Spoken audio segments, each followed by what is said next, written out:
Hi guys, this is Dawn, and I'm coming to you today with a recipe. Now, this recipe is for my Mexican shredded beef, and I use this beef for my enchiladas. Now, this beef is cooked in the slow cooker or crock pot, whatever you want to call it, and it's cooked on the low heat for about 8 hours. Now, you can cook it all day if you want on 8 hours. I cook mine overnight. And so right now it's about midnight.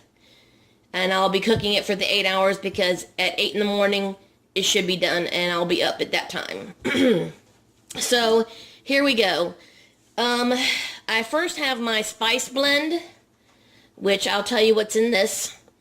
That is, excuse me, 1 tablespoon of chili powder, 1 teaspoon of cumin, 1 teaspoon of paprika, 1 teaspoon of oregano, 1 teaspoon of salt, a half teaspoon of pepper, and a generous 1/4 teaspoon of red pepper flakes. That's in the dry seasoning. Now, what you'll do is you're going to keep, I should have got a separate container.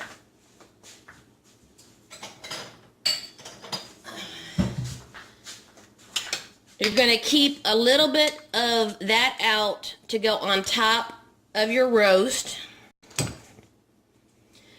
You know, about a teaspoon or 2, because the rest will go in the bottom.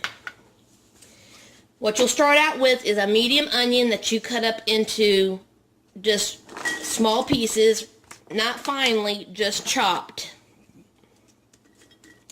And that goes in the bottom. Then 4 garlic cloves, or I'm doing 4 teaspoons of minced garlic.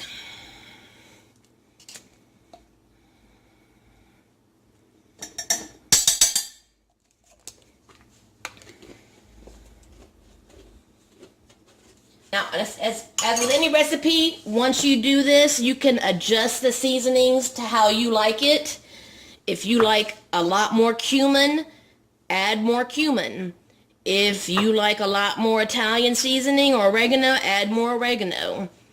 If you like it a lot spicier, add a lot more red pepper flakes. I mean, it's just up to you. Now, the original recipe does not call for any liquid other than for 2 tablespoons of lime juice. I normally add about a 1/4 cup to a 1/2 cup of beef broth to mine, and I happen to have, I had a tiny amount of salsa left in this jar. It was just a little bitty left. So I went ahead and poured my beef broth into this and just mixed it up. And just let my beef broth mix up with the salsa. And I'm going to pour that in here.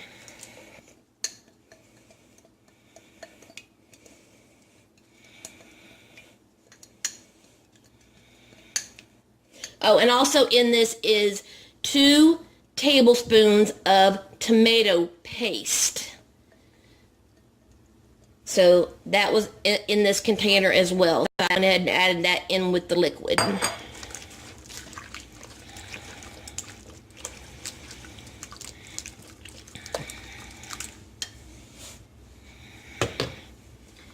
Okay, and my seasonings.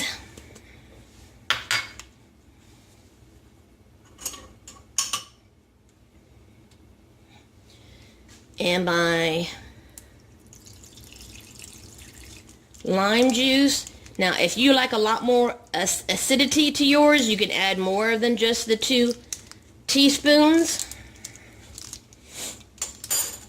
But I'm just giving you the basic recipe as it is right now.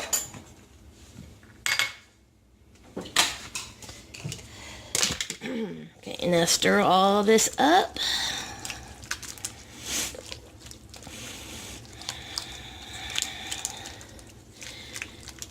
And what you want is at least a 2.5 to anywhere between a 2.5 to 3 pound roast, chuck roast, for this recipe.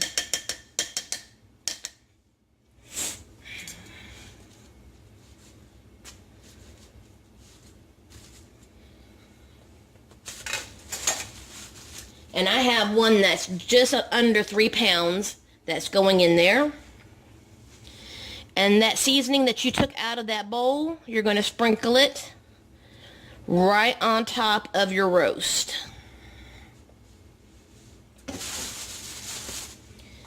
And that's it, guys. You put your lid on top. I've got it set for 8 hours on low. And I'll be back to check this in the morning. And then I'll be back with you. See you in the morning. Good morning, guys. And there is my chuck roast that has been cooking all night long for 8 hours. And all of that good yumminess. I'm about to take the roast out, and I'm going to shred it, take out any of the little fatty pieces that you don't need, and then I'm going to put the meat back in the juice. But I wanted to show you what the meat looks like before I take it out. And then I'm going to show you it after I take it out of the crock pot. So give me just a second.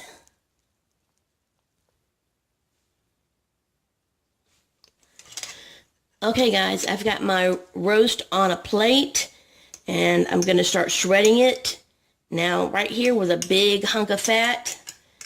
I don't want that in my shredded meat. All I want is just the meat and the onions and the seasonings and the broth. So just take away the fat. See, there's some more fat.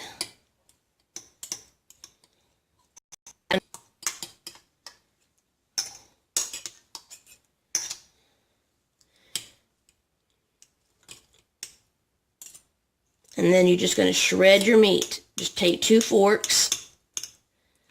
And anytime you come across some fat, you just take that out.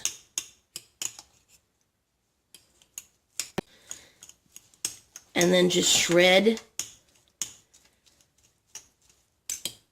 Just shred your meat. Now it's going to take me a little while to get this done.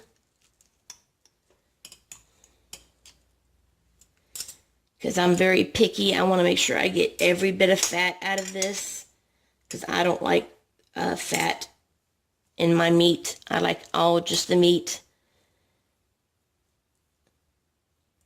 So give me a chance to do all of that.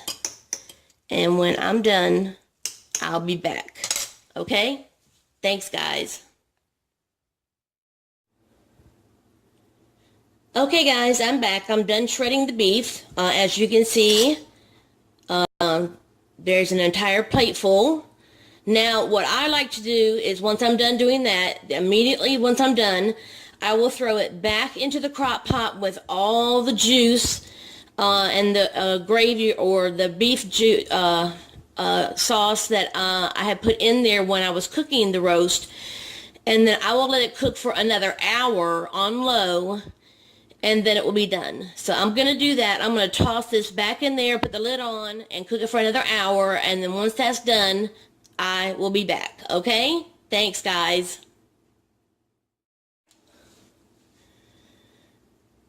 Okay, guys. We're back. And the hour is over. And my shredded Mexican beef is now done. Let me get the excess moisture off that lid.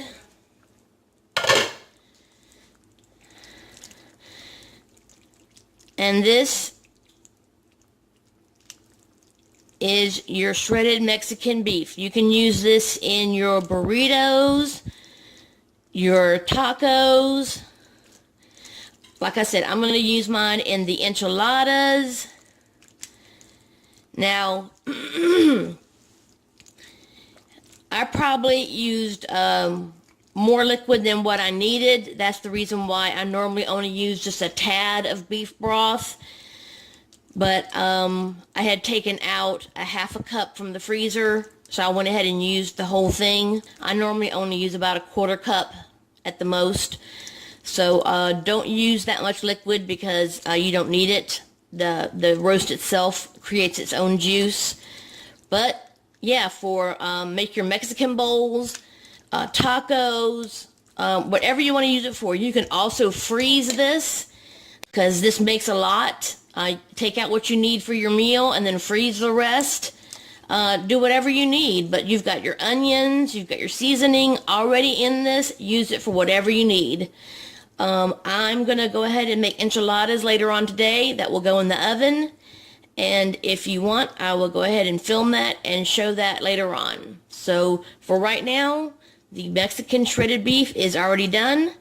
And later on, I'll be putting together my enchiladas. I will see you guys later on. Thanks, guys. Hi, guys. Okay, I'm back for the final part, assembling my enchiladas. Now, I've got my baking pan, and what I'm going to do is I'm going to first, now you can make your own enchilada sauce if you want to, but I just buy it in the can. And I'm going to pour just a little bit in the bottom of this pan and just, get it spread around just a little bit. This is basically just so that your enchiladas don't stick.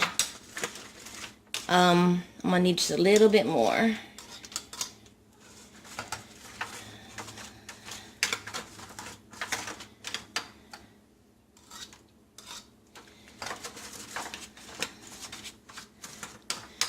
So this will just be the base for the enchiladas to sit on top of so they don't stick to the bottom of the pan.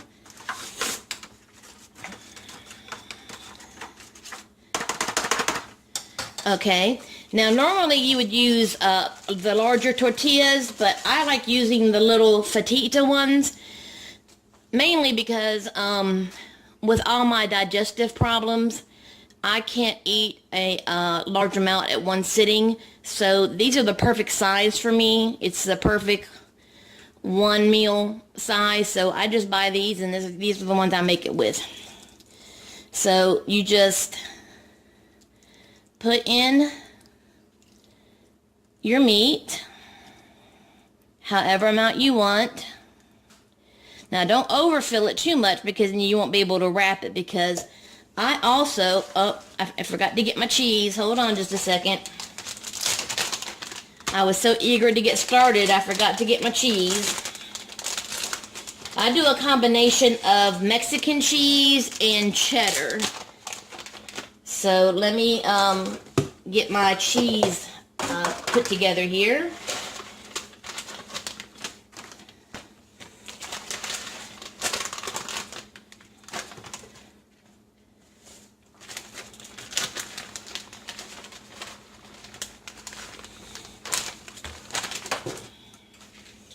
And see, and I just mixed together some Mexican and some cheddar together, sharp cheddar.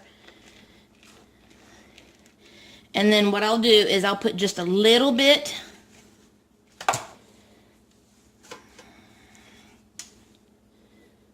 on top of my meat, not much. And then you wrap it and you put it seam side down in your tray. And you just keep going until you fill the tray up. And what I'll do is I'll go all the way down, and then I'll go all the way down that side until the tray is completely filled. I'll do one more to show you.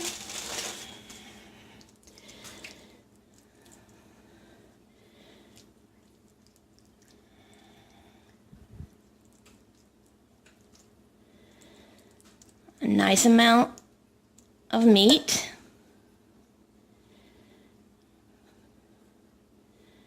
A nice little, just enough of cheese. That's my oven letting me know that it's now preheated at 350. And then you've got it nice rolled and seam side down. And there you go. And give me just a few moments and let me finish rolling the rest, and I'll be right back. Okay guys, I got my first tray done, because as you can see, I still have a lot of meat left over, and I've got to do another tray. So what I will do now is I will pour a little bit of enchilada sauce on top of each of these rolled enchiladas.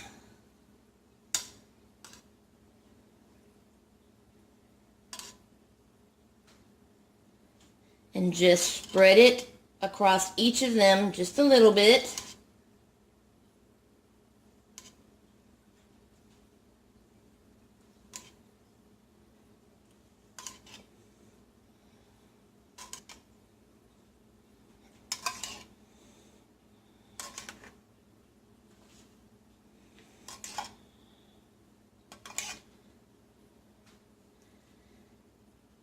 And then I'll put a little bit of cheese on top of each of these.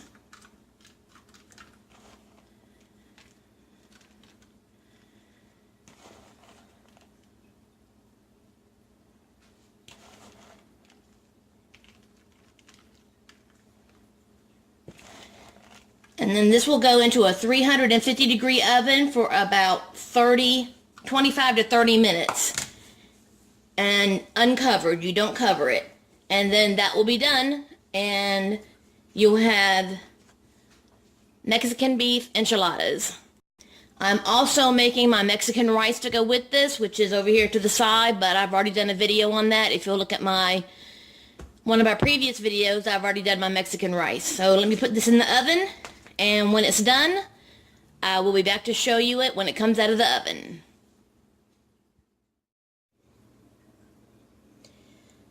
Okay guys, look what I just pulled out of the oven. Mexican beef enchiladas. Yep. They're all done. And I just pulled them out of the oven, so they're nice and hot. I gotta let them cool off a little bit. Now I've got to make the rice and then package this all up to go, because this is going home with my friend Lynn and the dogs. This is their dinner tonight. And it made so many enchiladas. Oh yeah, it made a second pan. Not a full pan, it made a half a pan. So 1.5 pans of enchiladas. And then I'll be making a large pan of rice. And so there'll be enough for her and her husband, for me, and enough to go in the freezer for freezer meals. So yes. Cha-ching. So there you go. If you like my video, hit the like button. If you're inclined, please hit the subscribe button and turn on that bell for the notifications. We love you. Hugs and kitty.